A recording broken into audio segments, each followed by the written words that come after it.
The narrow road outside Burlington, Vermont was soaked with rain when Edward Barnes's truck skidded sideways, slamming into the guardrail. The metal screeched, sparks flying, before silence pressed against the night. His chest heaved, pain spiking through his ribs, and his hands trembled as blood warmed the sleeve of his old flannel shirt. For the first time in years, Edward felt fear raw and unfiltered. There was no one else on that lonely stretch of mountain road, and no chance of help nearby. The rain pounded heavier, each drop stinging his face like cold needles. He tried to push the door open, but the frame bent against the railing, refused to budge.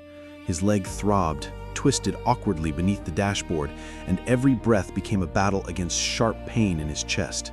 He muttered a low, broken groan, the sound lost in the roar of the storm. Shadows stretched inside the cab, swallowing him in isolation. When lightning split the sky, Edward's eyes caught a flicker of movement beyond the broken windshield. A small shape crouched on the hood, dark and dripping, eyes glowing like two amber lanterns. At first, he thought it was a trick of pain and exhaustion. Yet the shape lingered, its tail twitching, ears pinned against the storm. A cat. A stray, fragile yet strangely commanding, watching him from the chaos of rain and thunder. The cat pressed its paw against the glass, as if testing the barrier between them. Edward's chest tightened, not from pain but from a stirring he couldn't name. His life had been solitary for so long, a silent cabin and silent nights. Now, through broken glass, a small creature held him captive in a gaze that refused to let him fade into the dark. Another crack of thunder jolted the cat, but it didn't run. Instead, it stepped closer, claws clicking lightly on the hood, head tilting with cautious intelligence. Edward whispered hoarsely, "Go, get out of here," though the words were more plea than command. Deep inside, he didn't want it to leave. The cat blinked slowly, a gesture of eerie calm in the storm's violence, as if it understood the man's battle against fear and despair. Pain surged again when Edward tried to move, his vision swimming. The cat leapt to the side mirror, balancing precariously, then back onto the hood. Its persistence drew his fading focus. Something inside him, maybe the instinct to live, maybe sheer stubbornness, ignited again. The animal's presence, strange as it was, kept him from surrendering to the dark pull of unconsciousness. The rain softened, replaced by the hiss of wind through broken metal. Edward listened to his own ragged breaths, then to a softer sound, tiny, insistent mews slipping through the storm. The cat's voice, fragile, almost drowned by the weather, but steady. Each call was like a tether keeping him anchored, refusing to let him drift away. For the first time since the crash, Edward felt less alone. He closed his eyes, gathering strength, and opened them again to find the cat still there, perched defiantly. The night was vast, merciless, but that small animal had chosen him. It didn't make sense, and yet it was everything. Edward whispered again, softer this time, "Stay." And though the storm raged on, the cat did. The seatbelt cut into Edward's chest like a blade, refusing to release. He clawed at the buckle, blood smearing the metal, but it stayed locked. His breath came fast and shallow, each inhale punctured by pain from his ribs. Outside, the storm slapped against the truck, rain hammering as if the mountain itself wanted him gone. Through the broken glass, the cat hadn't moved. Its amber eyes glowed steady, unshaken by the chaos, holding his focus when his mind begged to drift away. Another violent shift of the truck jolted him sideways. Metal groaned, the rear wheels sliding an inch closer to the cliff's edge. Edward froze, heart thundering. A single wrong move could send him over. The cat sprang to the dashboard, claws tapping the plastic, tail stiff with tension. It looked first at him, then toward the window, as though urging him to keep trying. Edward grit his teeth and pulled harder, ribs screaming, but the belt only tightened. A sudden sound rose from the forest below, low, dragging, primal. Not thunder, not wind. Something alive. Edward's blood chilled. Coyotes, maybe. Or worse, the cat's ears flattened, its back arching, a thin hiss cutting through the storm. That tiny animal, trembling and soaked, placed itself between him and the night. Edward whispered, "Easy. Stay with me," though the words were more for himself than for the cat. In the dark, fear carried a taste. Iron, old, unforgettable. Lightning split the trees, and in that strobe Edward saw it. His phone, wedged under the passenger seat. Hope flared sharp and hot. He stretched his arm across broken glass, skin tearing as he reached. His fingers brushed the edge, but the phone slipped deeper. The cat dove suddenly into the gap, paws scrabbling, body half disappearing. With a grunt, it pushed the phone within reach. Edward caught it, gasping, and pressed the power button with shaking hands. The screen lit up, fractured but alive. He stared at it, heart pounding, only for hope to falter. No service. A blank icon in the corner mocked him. He wanted to curse, to throw it, but the cat brushed against his chin, anchoring him again. There was still a flashlight. He swiped clumsily and turned it on, sending a thin beam cutting through the shattered windshield. The light carved a trembling path into the storm, a signal small but defiant. Edward aimed it into the distance, slow, steady sweeps. Rain caught the glow, scattering it into shards of white. Somewhere out there, maybe someone could see. The cat followed the beam with sharp eyes, its body tense, as if willing the light to reach farther. Edward held his breath, every second stretching unbearably. Then, faint. A shout carried through the storm. Human. A woman's voice. His chest heaved as relief clashed with disbelief.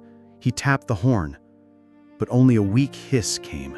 Desperate, he slammed his fist against the frame. 3 hard knocks, then again.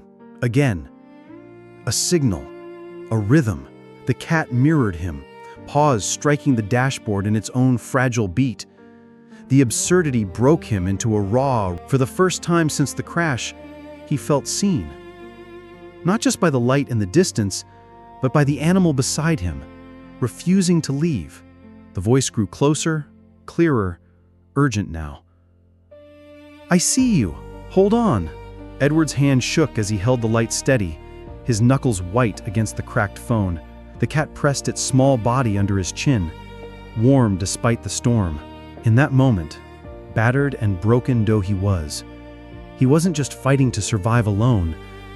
He was fighting because the cat believed he could. And that belief was stronger than the mountain, stronger than the night. A beam of light cut through the storm. This time not from his phone, but from a flashlight moving along the roadside. Edward blinked against the glare, eyes watering as the figure drew closer. A woman in a reflective jacket, soaked and gasping, leaned over the guardrail. "Stay with me," she shouted. The sound wrapped around him like a rope, pulling him back from the edge of surrender. The cat pressed harder into his neck, as if it too understood salvation was near. Edward tried to answer, but his voice cracked, thin as broken glass. He lifted the phone again, angling the light upward, desperate to keep her attention. The woman cursed under her breath, scanning the wreckage, rain dripping from her hair. "Truck's hanging. Don't move," she warned. Each word rang clear, firm, a lifeline of command. Edward nodded faintly, knowing even the smallest mistake could send them both into the dark. The rescuer dropped her pack to the ground, pulling out a coil of rope. Lightning revealed the urgency on her face, sharp and determined. She secured the rope to the guardrail and began climbing down the slick embankment toward him. Edward's pulse hammered. If the truck shifted under her weight, both could be lost. He wanted to shout for her to stop, but the words stuck in his throat. The cat hissed, sensing the danger, eyes locked on the swaying rope. When she reached the driver's side, she tried the door, straining, but it held fast. "It's jammed!" she yelled over the storm. Edward gestured weakly to the half-open window. She nodded quickly, pulling a small crowbar from her belt. With a grunt, she forced the gap wider, shards of glass scattering into the mud below. Cold air surged in, sharper, freer. The cat darted to the opening, peering out, but didn't leave. Its loyalty was too strong, anchored to the man who hadn't given up. The woman reached through, brushing Edward's arm. "I've got you," she said firmly, voice lower now, steady as stone. He gripped her wrist with what strength he had left, skin slippery with blood and rain. In that contact, something in him broke open, a mixture of gratitude and exhaustion. He wasn't invisible, not anymore. The cat wound between his shoulder and the doorframe, its tiny body weaving into the human connection, as if sealing the bond. She pulled hard, but the seatbelt still pinned him. Edward gasped in pain, body rigid. "The belt!" he whispered, barely audible. She shoved the crowbar against the latch, leveraging it with fierce determination. Metal squealed, then snapped loose. The belt sprang free, and Edward sagged forward, every muscle screaming with relief. The cat leapt onto his lap instantly, pressing against his chest, its heartbeat fast as a drum against his ribs. "Okay, we're getting you out," the rescuer said, looping the rope around his torso. Edward coughed, nodding weakly, trusting her strength.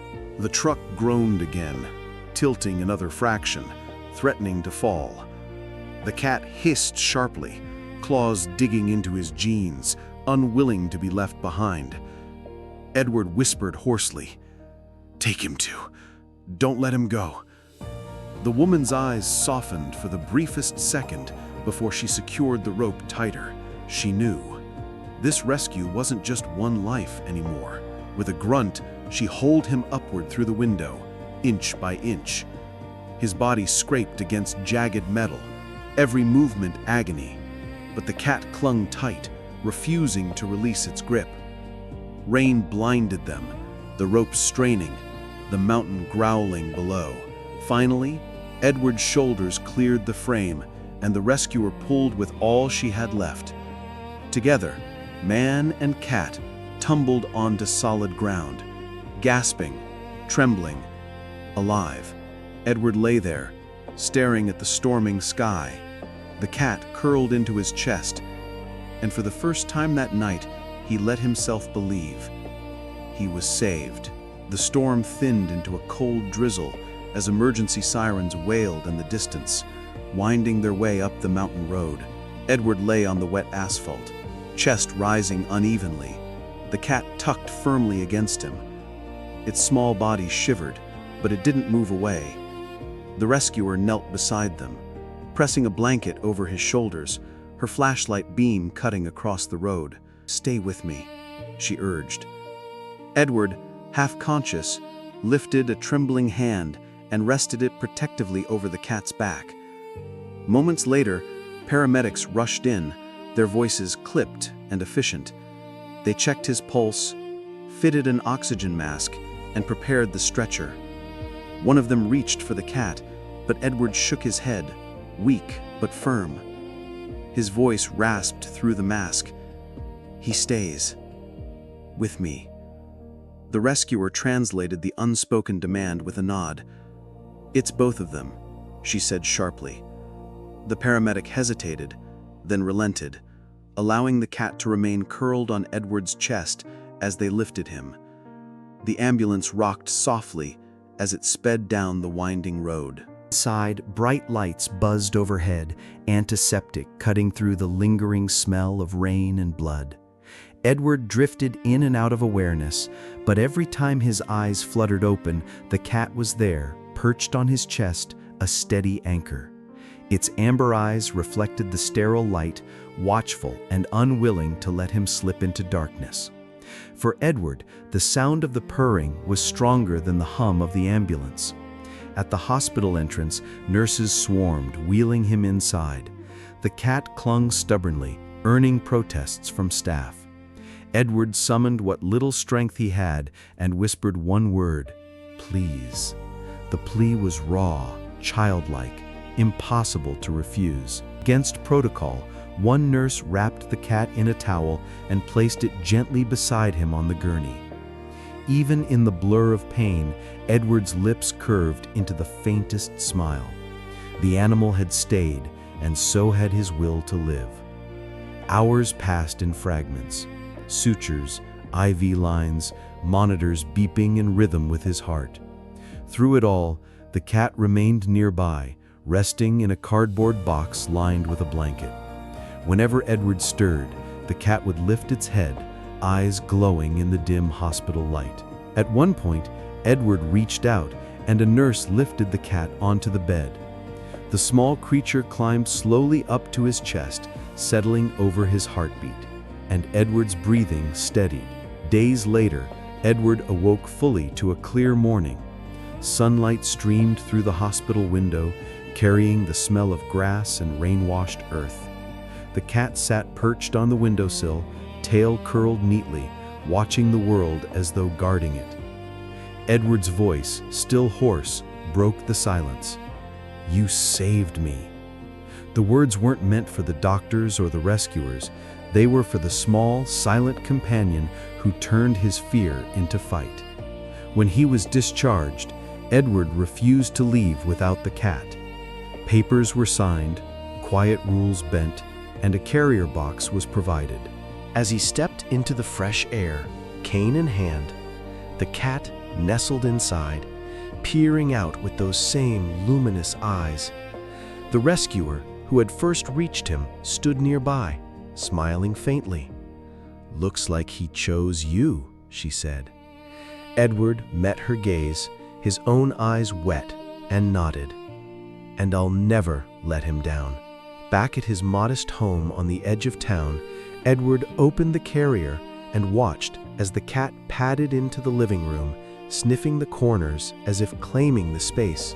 For the first time in years, the silence of the house felt warm, alive. Edward lowered himself into his armchair, wincing from healing ribs.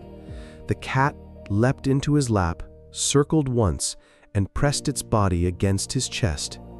Edward placed a hand gently over its back, tears sliding down his weathered face. A man who had nearly vanished into the storm now sat whole again, because a fragile, defiant cat refused to let him die alone.